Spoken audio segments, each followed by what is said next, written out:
going. Lean building. What does it mean when we talk about lean? What does it mean to you? Doesn't matter what it means to me.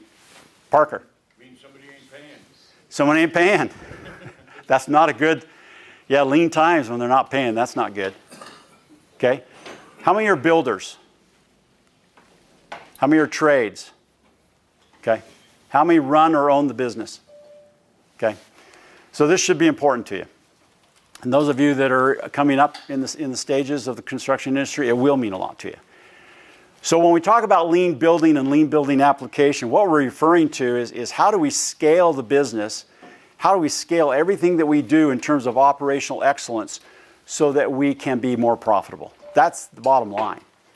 And quite often, if you're like most builders, and as I speak around the country, I find that there isn't much difference, whether I'm in California or Arizona or Washington or Florida or here in Utah.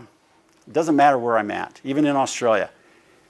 We get going because we're busy, we're doers, we've got projects to get done and people to schedule and deadlines to meet, and we forget that we just run so fast that sometimes a lot of things get left hanging.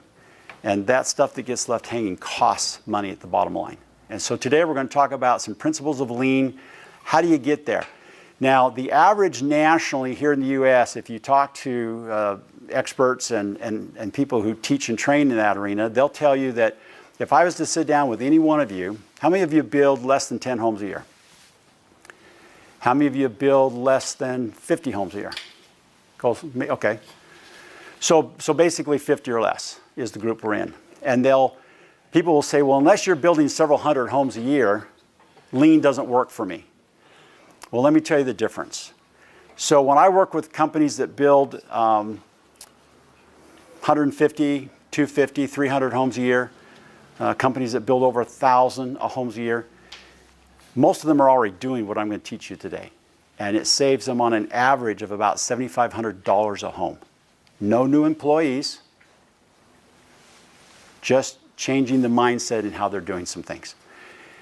Custom home builders, one-off. I had a client recently that builds an average of 3 homes a year. Typically, they're in the $2.5 to $10 million range. And he looked me in the eye and he said, Mark, lean doesn't work for custom building. And I said, well, you're wrong. I said, so I'll make you a promise. You pay me what I've told you you need to pay me to go through this process. And if you don't make it back with then some on the very first home we do, then you don't owe me anything. Back to, hey, don't owe me a thing. And we did it. His first custom home, he saved $75,000 plus on that very first home. Because he started to do things differently and things that he should have been doing all along or things that he thought was happening but wasn't. And so we're going to talk a little bit about that and share that, how you can actually do it. And it has to start at the top. If you don't start with the top people in the company, it never works. If someone that owns a company brings me in and says, okay, here's my construction manager, here's my partner, work with them. It never works. It has to come from the very top. And it has to be something that we buy into and that we do. An effective leader looks for opportunities, don't they? To bring out the best in those around them. So as we hire trades, as we hire vendors, it's kind of our responsibility to make sure that we're bringing out the best in everybody. And if we do that, then things just get better naturally. One of those being profitability. We're going to talk a lot about that. Who knows a lot about Henry Ford? I'm a bit of a historian. I like history. Anyone know anything about Henry Ford? Bert. He owned Ford Motor Company, invented the car. He invented the car. Actually, he did not invent the car. He invented the assembly line. He invented the assembly line. We think of Henry Ford here in the U.S. as the guy who started it all.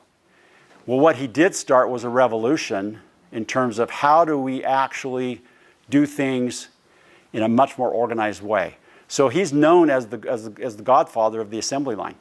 In 1915, he started what we would call today the true lean process.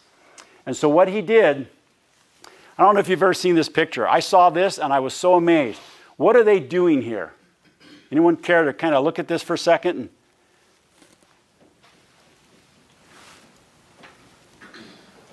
So inside the building, two things are happening. They're building the coach part of the vehicle, and they're building the frame and the motor part of the vehicle, the drivetrain. And they're coming outside, and they're sliding the coach down this ramp. Now, it's pretty archaic, isn't it? But they're sliding them down and then setting them on top of the carriage. He did a lot of other things. This is just one example, and I'm thinking, wow. I originally grew up in the millwork industry as a cabinet maker and millwright, and we had a lot of these carts in our shops because everything got produced, parts and pieces, and they got categorized on carts, and then they got pushed to where the assembly actually took place. And what we did resembles what Henry Ford created back in the early 1900s. Then Toyota came along, right? What did Toyota, what are they known for? And you're saying, what was that? 300,000 miles. Well, my old Ford pickup, I think, almost got there before Toyota got going. But they called it the Toyota production system. And what it was just taking the concepts that started back with Henry Ford in terms of production and looking at some synergy and some things that could streamline the process. And then what they did was they completely changed that and said, okay, we're going to, by doing that, improve the quality because there will be consistency. And they were the first automobile manufacturer that really took it serious. And if you look back in the, well, when I was younger, in the 70s and 80s, they took it to the American, the foreign auto builders took it to the American auto builders in terms of quality. It wasn't that their product, that we liked it better. It wasn't that it was more powerful, but the quality was better. And so they were in the shop less, they cost less to maintain. And it changed the thinking of automakers around the world. And Toyota gets that. So what are we looking, when we talk about lean, what are the outcomes? Well, as you look at this, you're talking about resources. And right now, are resources easy to get? When was the last time any of you did a dumpster dive on a job site? Do you know what a dumpster dive is? Every time it's hauled off, I dumpster dive. Serious? Yeah. Before? Waste not wanting off, man. Okay. Anything under 2, it's got to be under 2 feet to get thrown away. Ooh, I like that. I like that. I was out one morning years ago as I was building multiple homes, and I was just checking on sites and taking care of a couple of problems, and I stopped, and it was about 7:15 in the morning, and I was just parked on the side of the road, and my car was in the shop, so I was in a different vehicle, so none of my team recognized the vehicle. And I just sat there. And I was watching, and one of the custom homes we were building, big monster, cut-up roof, and they were cutting, the roofing guys that showed up, and the framer guys, and they were trying to, we're going to start on the roof back here, and they're not even done sheeting the roof, and I'm thinking, wow, the schedule's kind of messed up. And then I was watching as they were in a hurry, which they shouldn't have been, but they were, to get the rest of the roof sheeted. And it was mainly corner cuts and small pieces and things in the cut-up roof. And so they had a whole pallet of half-inch OSB, and they would literally slide it, and they'd cut off a little triangle piece, and they'd flip it up on the roof, and then they'd slide that sheet off, and they'd pull another sheet, and they'd start doing it again. And I watched this. At $50 a sheet, you're going to have an ass chewing or a foot up your ass. Yeah, like a pointy boot. Yeah. Well, what was interesting was they didn't care. They literally didn't care because, one, they weren't buying the material, and number two, they were doing it the easiest way possible. All they had to do was flip it around. They had 4 corners, and they were too afraid to use a frame and square to square off something to make one more cut, I guess. Well, make a long story short, that dumpster got filled pretty quick that day. And we had a long chat after that about waste and the fact that when you have that kind of problem, you've got to remove the waste. If you're looking to do lean, and it doesn't matter whether it's wood, doesn't matter if it's mortar, Detramat. I mean, I'm talking to Perry now in the back because he's a tile guy, and I know him. But the bottom line is, it doesn't matter what the material is. Are we planning it out? Are we making sure that we're teaching our crews to be careful in that process? Because if we don't do that, we're not going to ever have efficiencies. We're going to burn through resources, and right now resources are, 1, too expensive, and 2, too hard to get. And so you just can't afford to be doing that. But it makes a huge, huge difference. When we took that example and started looking at material, lumber and other things that were being thrown in the dumpster that still had value that could be used on sites. And then I realized that when we were getting steel delivered to the job site for footings and foundations, we always had a whole bunch of steel left over that's always laying in the gutter. Have you noticed that? It's always just laying there. And you wonder how come they order so much extra? Well, because they were never checking on what they were ordering. And so there would be extra left over. And then sometimes that ended up in the dumpster. Sometimes they were smart enough to drag it to another lot. But typically when you're building custom, the other lot's somewhere on the other side of town. And you're not going to be loading that up. And you certainly don't want to call your supplier and say, hey, can you come load up this extra rebar and haul that off for me to the next project? And it adds up really, really quickly. So we made a change. Now we've got a problem with the slides. They're jumping. Do you know, we're going to stop for just a second. Do you know why they're jumping so quick?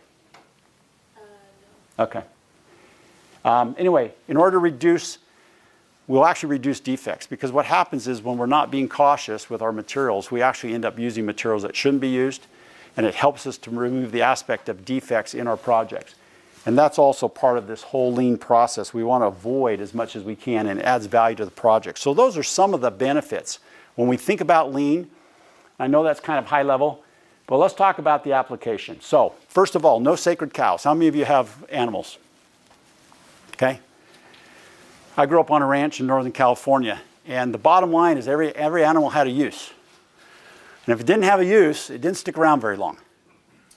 It just didn't. And we used to name our animals. So when we had stock that we knew that was going to be beef that we were going to slaughter to eat, we still named them. So we might name that steer Steve. In fact, when I was dating my now wife, her middle name's Lou. Her mom's name was Iva Lou, so she went by Lou. And we named a steer Lou. And she petted that steer and helped hand feed it when it was just a baby. And then we had him over for dinner one night, quite a while later, and we said, hey, we're eating Lou tonight. My wife did not think that was, she was a city girl. She did not think that was funny at all. But no sacred cows. So what I mean by that is literally, you have to look at your operation and just say, everything's up for discussion here. And as we get into the process of how we do lean application, you'll understand why I say that. Because if something's kind of, special to you, you'll look at it with different eyes. So you just have to put out front that it's that way. And then the second thing is, now why that's funny. Okay, open and candid communication. I think my beeper may be just doing its thing. We need to communicate more. Someone asked me, what's the major problem in construction today? What would you answer? I'll tell you what they said, but what do you think the major problem in construction today is?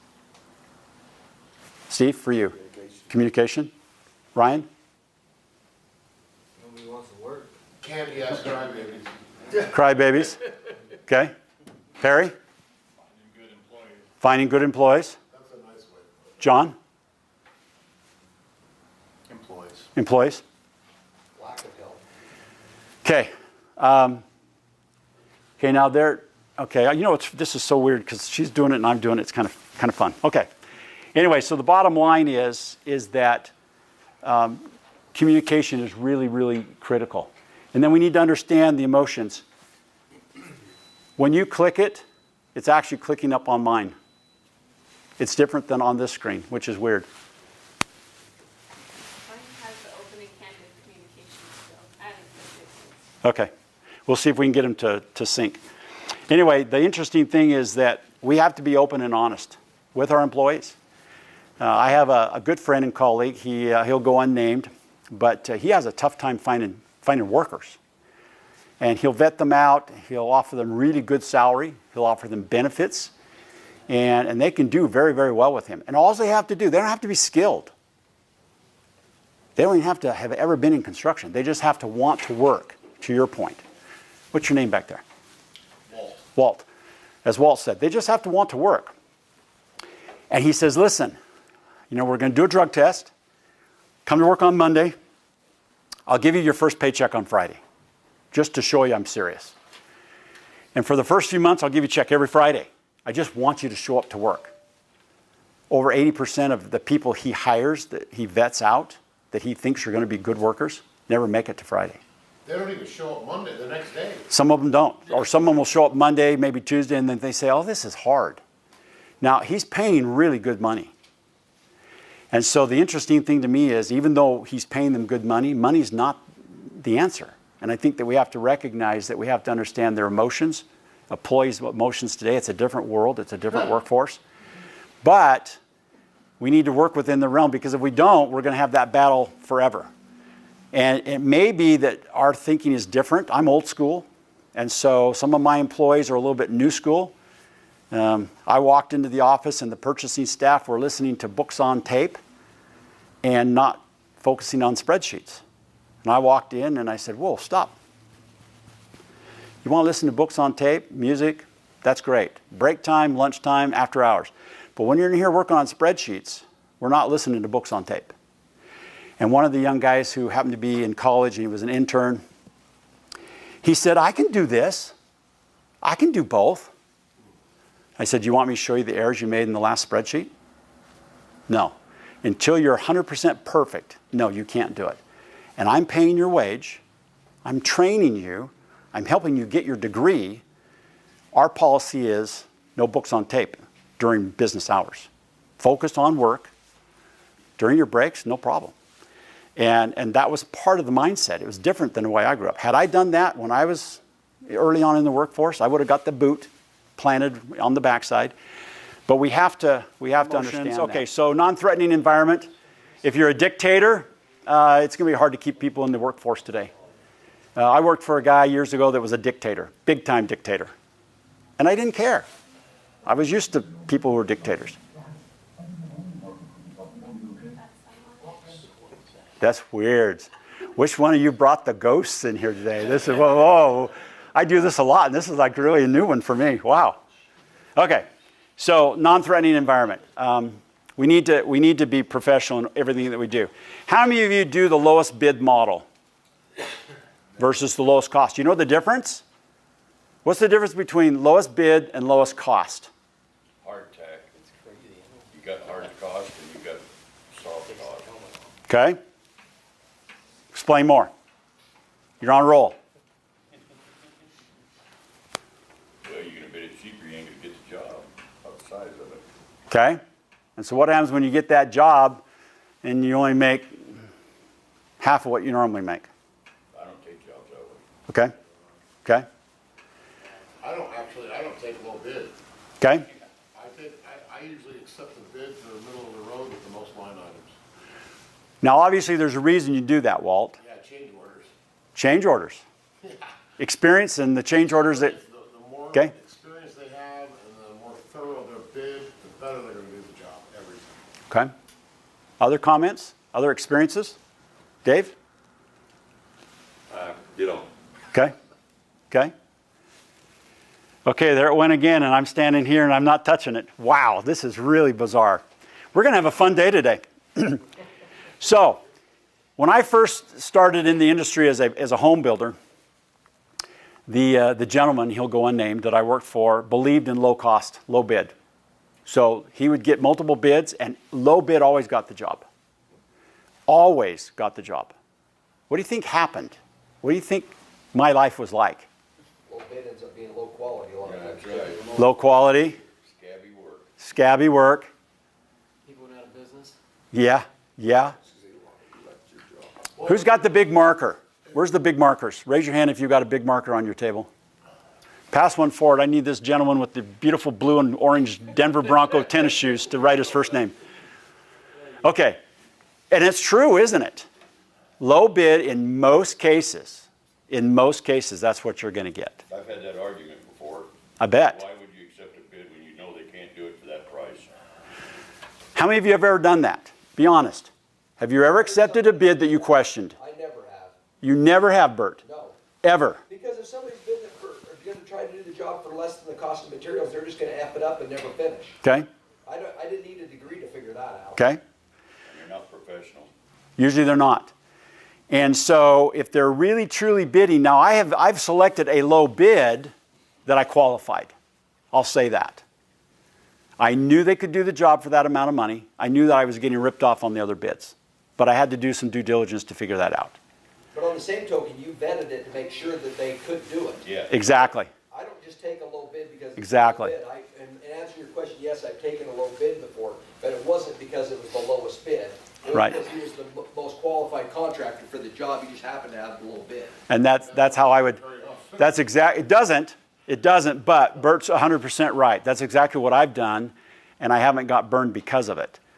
But you have to, and I happen to know who the bidder was too, because he'd done work for me. But the reality is, we need to make sure that if we're going with that low bid, because what happens is, change orders, missed scopes of work. How many of you use scopes of work in your business? Only a handful. Scopes of work are very common in commercial construction. They're becoming more common in residential because a lot of builders are doing a mix of light commercial and residential. And so because of the nature, and what happens is we just got really lazy in residential, to be quite frank. Scopes have always been there. I've been looking at scopes and using scopes in my line of work ever since I was an apprentice. It goes back to the help though. It goes back to the help and how they're trained and who's training them. The older we get and the more we're doing it sitting at a desk, the more problems are happening in the field. Okay, so we're going to talk about that because there's methods around that. But again, back to this low-cost model. It's been proven years and years. Every time there's a study done this, I read it and it's the same exact outcome. Companies who accept lowest bid only always have the least profit margins at the end of the years. Always. Companies who would rather walk away from a job than accept, that being that low bid on the job or taking all low bids. But look at what we call low-cost model. So low-cost model, what do you think that entails? We know what lowest bid is. What's low-cost model? In order to achieve low-cost model, what are we looking at? You gotta factor your wages and your material. No, the way it's built. Okay? It's even more than that. What else? Fuel. Okay? I would say that it is that you figure out the lowest price that you can do your job and make money, and that would be where you base your lowest cost model on accepting that job. How many of you ever had to do warranty work on a project that you did? Had to go back, take care of something? Pretty much all of us, if we're honest. Okay, is there a cost to go do that? Oh, yeah. Do you get to bill for that? No. Used to, not anymore. Well, sometimes you got to, not always, but sometimes. And that's what I'm talking about when I'm saying lowest cost model. Because you've got to factor in what it's going to take you to do that job. Now, if you get to the job site and they're just not ready for you to do whatever it is you're going to work on, and you can only do part of it or you have to leave and can't do any of it, is there a cost to that? Absolutely. You've lost time, you've lost that day perhaps, or maybe a week that you're trying to scramble with your schedule, which means you're doing more work, because often what we don't do is plan on what is our time worth as we're doing that administrative side of the business. Get that money out of somebody. Yep, and so the bottom line is you got to figure out how to do it better, and the lowest cost model has always been proven to be the best method by far. So there's different ways to apply this concept. Systems. What do I mean when I say systems in your business? What are some of the systems in your business today? It's the way Trying you to do do the business. clock method rather than the star method. Explain. Clock method, you do it in a circle, and when you get to the end of the day, you're efficient the whole day. If you're doing the star method, you're bouncing all over the place, not being efficient. Did y'all catch that? Do phones help us? No, Sometimes no. Okay. no, they make us stupider. Smartphones make us stupid. I remember in the old days, if you had state-of-the-art system at the time, it was called, and it wasn't Ford Motor Company, it was actually Ford Technologies, and they made a reel-to-reel voice recorder for messages on your phone. Any of you ever remember those? Before the cassette. It was actually a reel-to-reel, nice brown walnut case. It's about that big. You hooked it up to your phone system, and when you got to the office in the morning, you listened to it and you wrote down who you needed to call back, what was going on, what you needed to take care of. And then you looked at your list for the day and you started doing some coordination. And then you'd go, and you usually would leave the shop or the office to go do your work for the day. People didn't pick up a phone and just call you and you answered it while you were in the middle of working. In fact, my wife would always know which project I was on, because if she really needed me, What did she have to do? Drive to the job. Get in the car, drive to the job to find me. Then we got pagers. And now she could page me, 911. Oh, it's Cindy, 911. That means something's wrong with one of the kids. I better get on the phone. Didn't happen very often. Or a client, if it was a really good client, knew that if they dialed their number and then, waited a minute and dialed it again into the pager, that would mean I needed to call them back fairly urgency. If it was just a one, I'd just call them back at the end of the day. In some ways, we were very efficient that way because we didn't have the disruptions that happen all the time. How many of you leave your email on when you're at your desk so every time an email comes in, it pops up and says, Perry, you've got mail. Raise them high, be proud. Okay, what I want you to do when you go home today is disable that so that you pick when you have to go in. My email was just killing me. And I thought, I've got to do something different. And so a year ago, after I went to a CE class, I listened to what he said, and I said, I'm going to disable that feature. So now, when I'm ready to take a little break, I click, get mail, and my inbox fills up. And I can look at what's important, take care of it, no more email. And it has helped me because I don't have all those disruptions. Technology can be wonderful, and it is, but it hurts us in the lean application of working. So our systems have to work for us, not us for them. Number two, design. How does that apply to lean building? Design. Any ideas? What happens if you have a really crappy set of plans? Is that going to hurt you? They're all crappy. Well, that's for another class. 90 times, the last 3 months, I've been in court twice for clients as an expert. Both times I've been in court, both those times, the plans were terrible. The specifications were non-existent. The very reason we were in court was because the plans, the design was terrible. He said, she said. You're supposed to do that. No, I was supposed to do that. This is what I bid. We're in a world of cover your ass right now. CYA is big time, and so we have to do a better job. Let's put it on the table and say, this is the way you do it. So, I'm going to give you some advice. If it isn't in writing, walk away.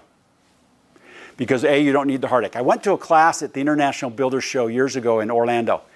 And the title of the one class just intrigued me. I was looking at the program and it said, The Customer from Hell and How to Avoid Them. How many of you would have liked to have gone to that class? And I was intrigued. I'm reading what it's going to talk about. I thought, I got to go to this class. I'm building custom homes. I had a kind of a tough client right then. I thought, I need to learn. I'm going to go to this class. I was amazed because everything I had felt was validated by his comments. We know most of the time, there are a few exceptions, but typically we know when we're beginning to work with a client whether that's a fit or not. That's why I built spec homes. And I learned to trust my instincts. And my wife was the one that nudged me to that point, frankly, so I'll give her credit. Where I could walk away from a job and just say, it's not a good fit. I had one client that just kept coming back. I really want you to do this job. You're like, I'm sorry, I get the feeling you're an asshole. I just assume not. What do you do, Bert, when that direct approach doesn't work? You bid it up so high, and my dad taught me that lesson. He said, if you really don't want to do this job, just bid it up high. To where two things can happen. They say, when can you start? Well, I changed my contract, and it said that I could do the work or I could actually subcontract it out. And so what I did was I bid it up so high that there's no way I wanted to do it. And they'd say yes. And then I'd hire Bert to do the job for me. And I'd make money, and Bert would make money because we were really bidding it high. And we would deal with this really tough customer. But the reality is we're always going to have them. You got to watch out because what they'll do is not pay you what the high price. Well, no, there's another way around that too, and it's all about contracts. But we're not going to talk about that. That's for another day, another class. But yes, there are ways around that because that can be a problem. Accounting, again, lean. When you're looking at accounting, one of the biggest parts of accounting that we find is an issue with lean building, lean production, lean operations, is that we're not accounting for everything on the job site. So when you're bidding a project, if you know you're going to have to haul off a lot of dirt and there's no place to put it on that site, that lot, you better be planning on what that cost is going to be. Do you know where you're going to put it and what it's going to cost to bring it back and what are you going to do with any leftovers? It's called balancing of the dirt. If you don't figure that out before you sign the contract, you're going to lose money. How about a rock wall, retaining walls that you've got to put in? Have you factored that in? Because do you know what purchase orders are? Sure, we all know what purchase orders are. And as you have project bid out, you say, John, what's it going to cost you to do this? You give me a bid. I say, yeah, great. The job's yours. Here's the approximate schedule. And then, Adam, you just move forward. Right. With everybody else, the same way. But if you haven't accounted for things that are, and usually they're site conditions, those are the big ones that you can save a ton of money on. But when you don't account for that, you're going to get what's called a variance purchase order or a change order or a change request. And they're going to come back and they're going to say, hey, no one planned on this. And we got to move an extra, 150 yards of dirt. And we only need 25 to come back. And the closest place that you can get rid of dirt is 35 miles away. And you're paying a trucker and fuel at today's rates to move that dirt. That kills you when it comes, and that's part of the lean. Again, the counting part of that. And learn from your mistakes. I had to move a big retaining wall and rebuild it. I didn't put it in, it was there, but we had to move it and then rebuild it. And I didn't really account for enough dirt movement and the equipment I needed on site to do that. And so I took it in the shorts. So I learned my lesson, and I still made money on the job, but not as much as I wanted. And every time I had a condition that was similar to that, I just made sure that we had plenty of money in the budget to take care of that. I never lost money again on a project that had to do with retaining walls. Well, you can put riders in your bids too. You can. You can. This bid's only good for up to X amount of tonnage. But that has nothing to do with what I'm talking about. I'm not talking about time frame. I'm talking about missing items, specifically site work items, that you should have caught. And learning from that and don't ever have it happen again. Well, that's, yeah. What you're saying is true, but it's not where we're going. Well, I mean, if down to bedrock, right? Yeah, I have a bunch of stuff on my bids where it says, this bid does not include bedding, sand, That's different. Right. That's different. I agree with what you're saying, but that's different. That's a different concept. Exclusions. Those are exclusions and inclusions. We're talking about where you just flat missed a condition on a site that you're now responsible for. That comes under the heading, though, of the builder not getting it right and not giving you the right information, and the next thing you know, you're sitting there stuck with 100 loads of dirt that you're trying to get rid of, and he's telling you, you bid this job and you're going to do it for what you bid it for. Precisely. And or the builder and you. Well, and or you and, well, sometimes you knew. Sometimes you knew. In a couple of cases, I didn't know. I'm an excavator. Well, no, not always. I'll disagree with you, Parker. There was times it was my fault as the builder. I missed it. And there's times where my Parker missed it because I said, here's what we got to do. We walk the site. Sometimes it's together. But let's not blame. It happens, and that's what we're trying to do is say, how do we make it not happen? That's the reality. It's not about whose it is. Everything is so high. Well, because you have to cover your butt, and you have to make sure that you get enough money in it that if something happens and you get in that situation, that you can pull out of it and not lose your ass. well, and so when I was building custom, what I did is I had relationships with the people I used every day. And if we truly both missed something, I made them whole. But they didn't have to inflate bids to do my work because they knew if we looked at the specs, we looked at the site, and everything was what we thought it was, they'd get paid very well to do my work. You're unique. I am. But those are the kinds of people we want to work with. But yes. Because if not, then we're overpricing or underpricing. So production, we do a lot of things in the industry, regardless of what trade we're in, whether we're a builder, a tile setter, an HVAC contractor, doesn't matter. We leave a lot of money on the table by poor planning. And one of the things in lean building that's so important is the production aspect. We have to plan better. We have a lot of, whether you call them project managers or superintendents, that are nothing more than schedulers. They're out there to just see that people are showing up on the job. They really don't have the skill set. Walt, you alluded to that a little bit ago, that we just don't have that skill set as this older generation. A couple of you at the very beginning, we had this conversation. At the very beginning, when the downturn hit, the Great Recession, our industry got clobbered, just clobbered. And we lost a lot of good people. We lost a lot of bad people too, which was okay, but we lost a lot of really good people. 53% of what we would call seasoned or highly skilled workers never came back into our industry. They were typically 40s on up. Some just simply closed the doors of their business. Some simply retired early. Some left to other industries and decided, hey, I've got 8 more years. I'm just going to stay here. I'm getting a paycheck. And healthcare, what do I care? I'm staying. And they just never came back to the industry. Some of the younger ones went back to school and went to do something totally different. Irregardless of their reasons, we lost that deep knowledge. We lost that set of skills. And so we're kind of in catch-up mode still. There are projections that it will take us another 2 decades. How many of you plan on working 2 more decades? Raise your hand. I don't. I'm going to be retired. But anyone in the room going to work 20 more years? 10? Okay. Maybe 8. Okay. So no one's going to work more than 20. Okay. I can't quit. Can't quit. Dave, we are a lot alike. I'm going to slow down. I won't do as much as I'm doing now. But the reality is I'll always be doing what I'm doing. That's what I do now, and I tell you, I stay away from builders and stuff because you just can't, they always seem to get me in some kind of shit that I can't even believe.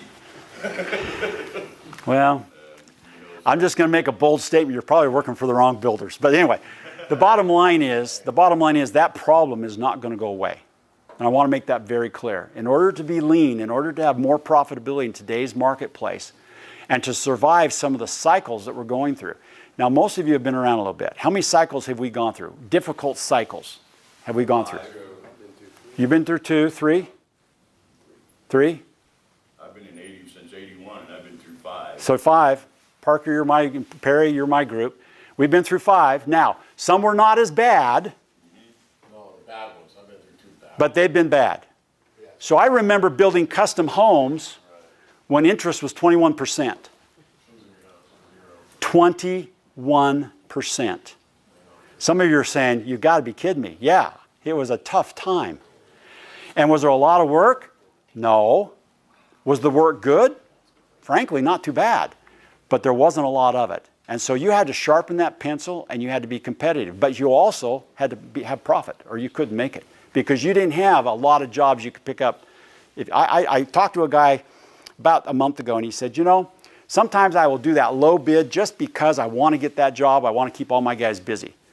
I said, you know, if you make a conscious decision that you're willing to go in on a low bid to keep some cash flow, and it's a conscious decision, that's one thing. But if you go in low and you don't know that you're going in low, and you're not doing it for a very specific reason for a short period of time, you're going to lose your business. You can't sustain a business that way. And so the bottom line is, know what that cost is going to be and know that you're going to have to spend money that you're not spending now because for 20 years we're going to be trying to raise up a new generation. Now, are things going to change? Automation, somewhat.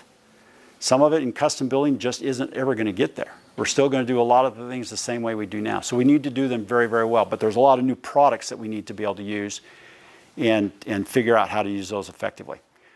You got to figure out what you're going to do.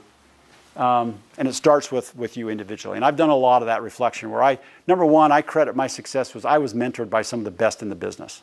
Truly. They were really good craftsmen, really good businessmen. And they did it right. And so I learned from them and that helped me be a better builder. In fact, I'm a 5th generation home builder and that's not counting barn raisings and that stuff that happened in the 1800s. My great-great-grandfather had multiple businesses here in Salt Lake. And 2 of the homes he built in 1874 are still standing in the avenues. It's pretty cool. They don't make wood like that anymore. Well,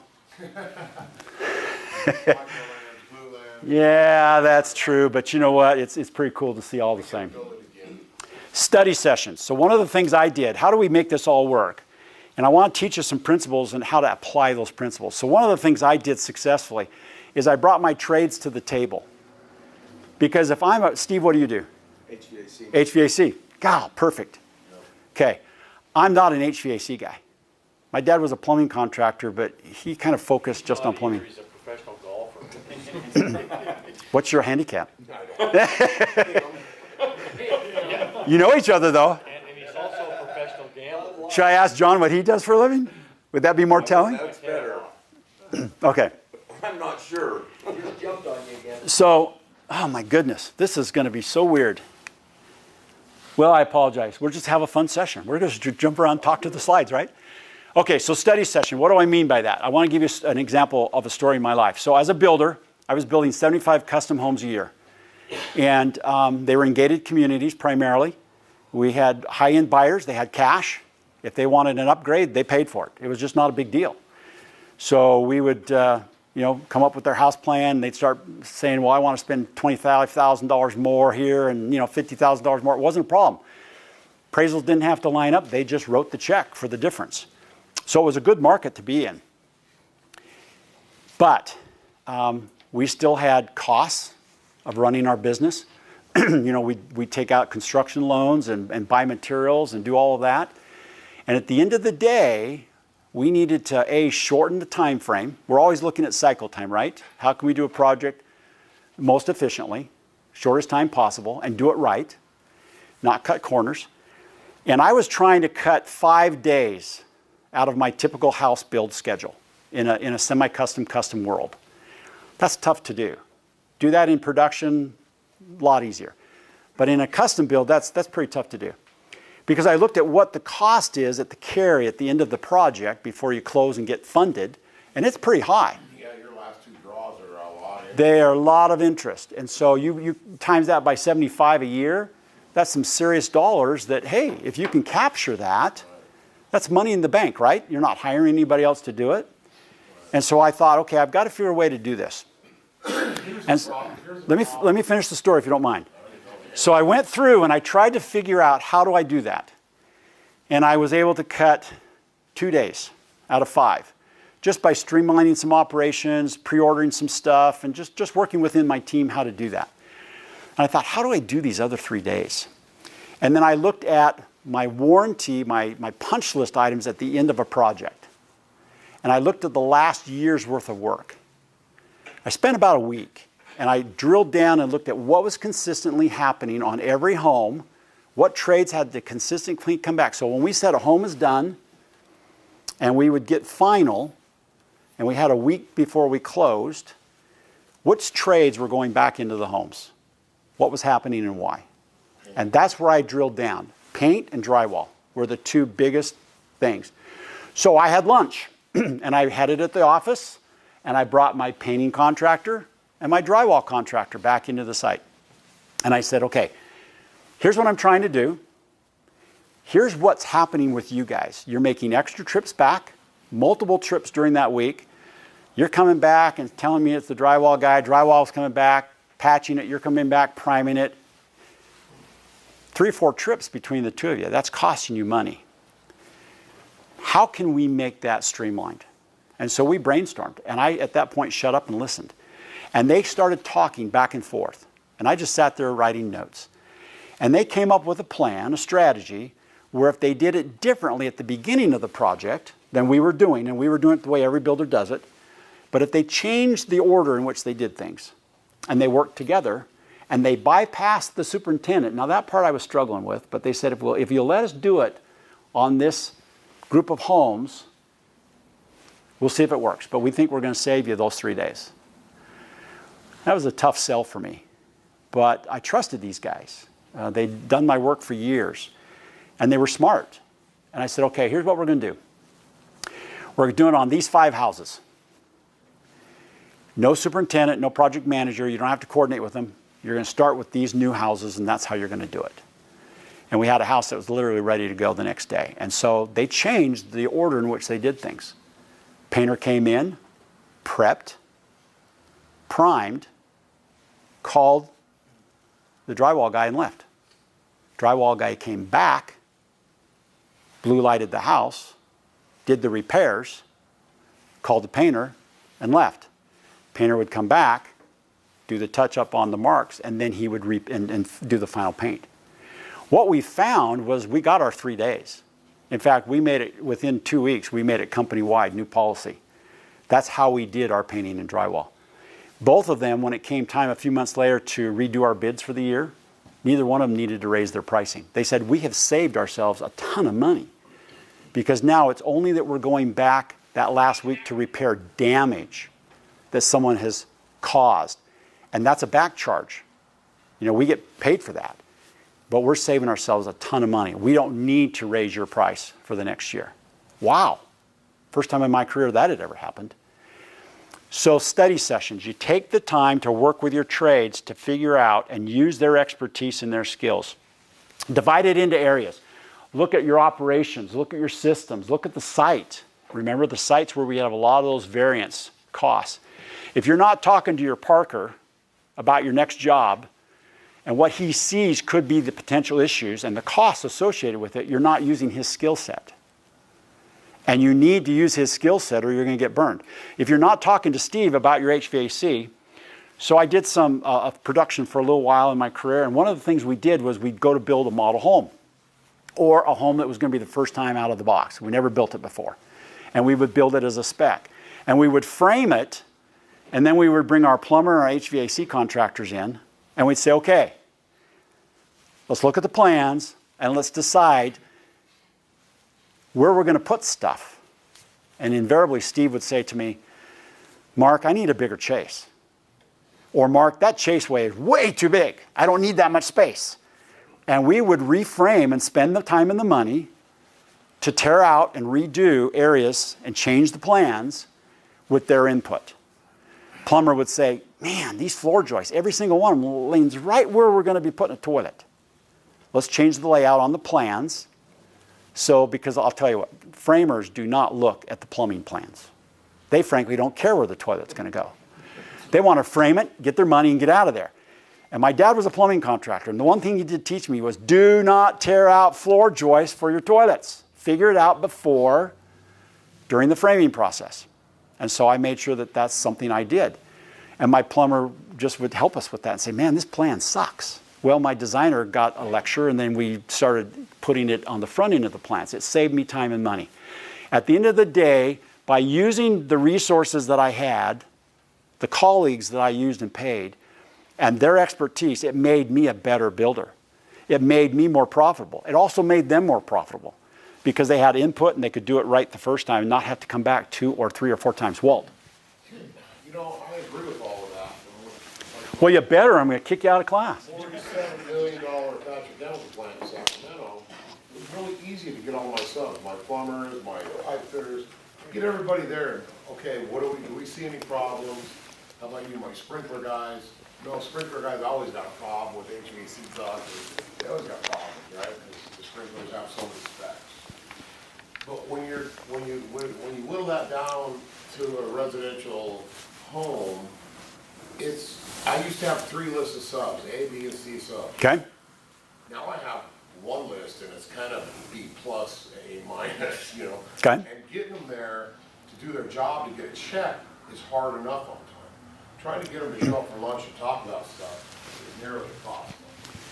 I mean, let alone call 3 or 4 of them, call plumbing, electrical, you know what I mean? Because everybody is good, is so varied that it's just a new challenge. It's different now. I hear what you're saying.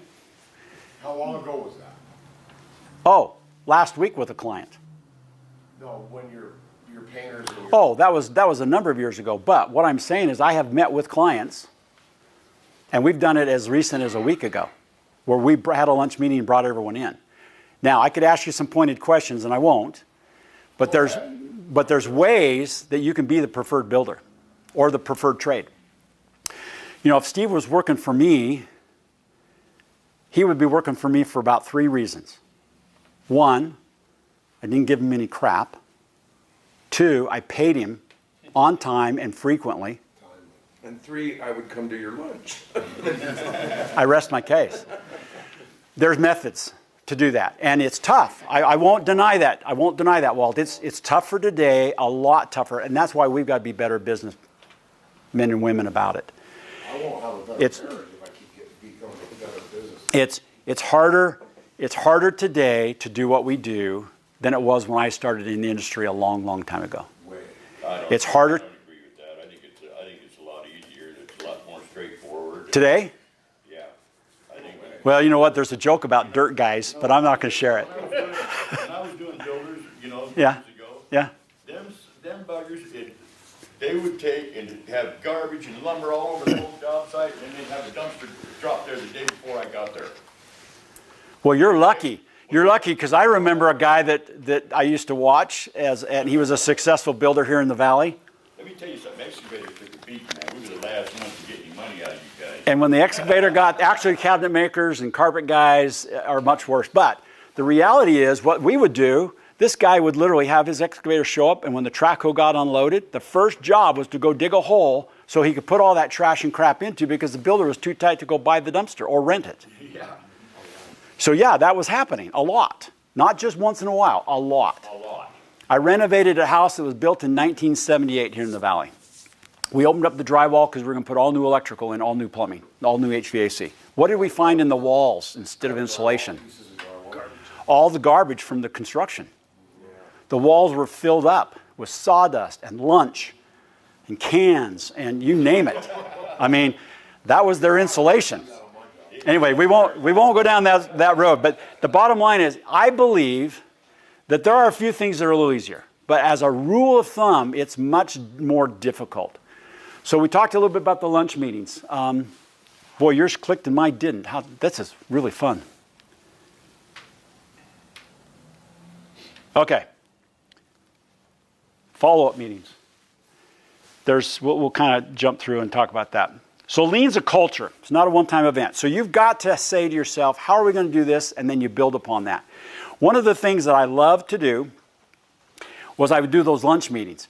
Now, there's a couple things you can do at a lunch meeting that makes people like Steve, Perry, really excited about coming. You got to have lunch anyway, right? So, do a lunch meeting. 1 hour max, 45 minutes is better. Everyone says an hour. I'm not a meeting guy if I can get away with it. But a good meeting is really good. So 45 minutes is great. You say, Perry, listen, we want you to come to this lunch. It's going to take you a few minutes to get there. Half hour to 45 minutes. If you need to leave it a half hour, no offense, go. 45 minutes at the most. Oh, and by the way, your check's going to be there. We laugh, but guess what? 100% attendance. And I take that check and I say, Steve, thanks for coming today. Dave, good to have you here. Check went out first. I did it on purpose. Why did I do it on purpose? I don't think they believe they already have it. Incentive. Incentive? Reward for coming. The fact that they came was important to me. And so that was the reward for coming. Now, I knew that they would help a little bit and participate, and some of them would leave early. And that's okay. I can live with that. Now let's discuss problems. Hey, Steve, you said you've been having some problems with some plumbing issues on the houses consistently. Let's talk about that. And then we talk about that. Then I learned that if you have all the dirt guys and the framers and stuff there with the finish guys, you're talking about too many different animals. So I started doing multiple lunches. Smaller groups where their work affected each other. And then I would sit back, we'd pose a question or two that we were having in the field, and we'd let them then discuss the solutions. Oh my goodness. Great things started to happen. And my profitability went up. Site visits. How many of you do site visits? Daily. Daily. Okay? Boy, you got to do them daily, don't you? I mean, literally. Either you or your designated person, depending on the size of your company, has to be on the site every single day. One of the things I did that was really, how many of you have someone that purchases in your organization? A purchasing person. How many of you are that purchasing person? Okay, works both ways. Go out on the site. Not just in looking in the dumpster, but look around the site, see what's there. At one point, I was building quite a few homes, and I took my purchasing staff, there were a couple of them, and one of them had been around the industry enough to kind of know, everything. The other one, bless her heart, really didn't have the same boots on the ground experience, and she was very energetic, and she was actually a better purchaser. So I took them out on Fridays. We'd take an hour. We'd go out to job sites, and we'd look at what was going on. And they would see what they were purchasing and what was coming and what was excess, like the rebar I mentioned at the very beginning of the presentation. And all of a sudden she went, ding, ding, ding, ding, ding. I shouldn't be ordering as much rebar for the next week because we've got 3 houses all within a block of each other. And that rebar from these 2 houses is enough and then some to do that house. And so she went back and changed her purchasing documents, her spreadsheets. But as a result, she was a great purchaser. But site visits are important for all those reasons. If your eyes are there, you're going to see things. Make sure that you take enough time to turn that phone off and just look. Talk to the crews that are there, because they're going to be able to help you understand things that you will not ever in the car or in the office. Sometimes our office is the car. But they'll help us be less wasteful on our resources. And so we want to be more efficient. We want to have quality control because it will improve. If we focus on these things and trying to be lean, we will improve. Craig.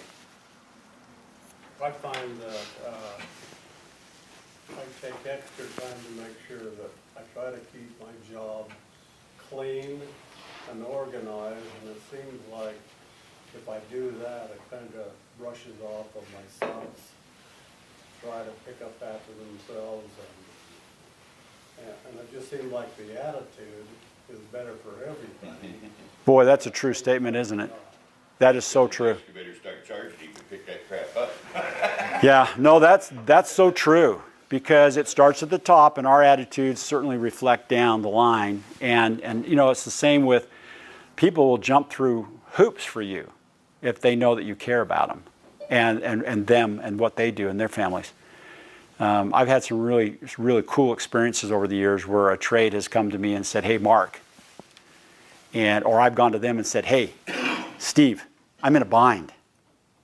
I really screwed up. Can you help me? My schedule got moved. I forgot to notice you and da-da-da, and I need you tomorrow. And Steve will look at me like he just did and say, God, I don't know. And then inevitably you'll figure out a way to help me out. And it may be tomorrow afternoon and into the next day, but you'll help me out of my jam because I've helped you. It's a two-way street.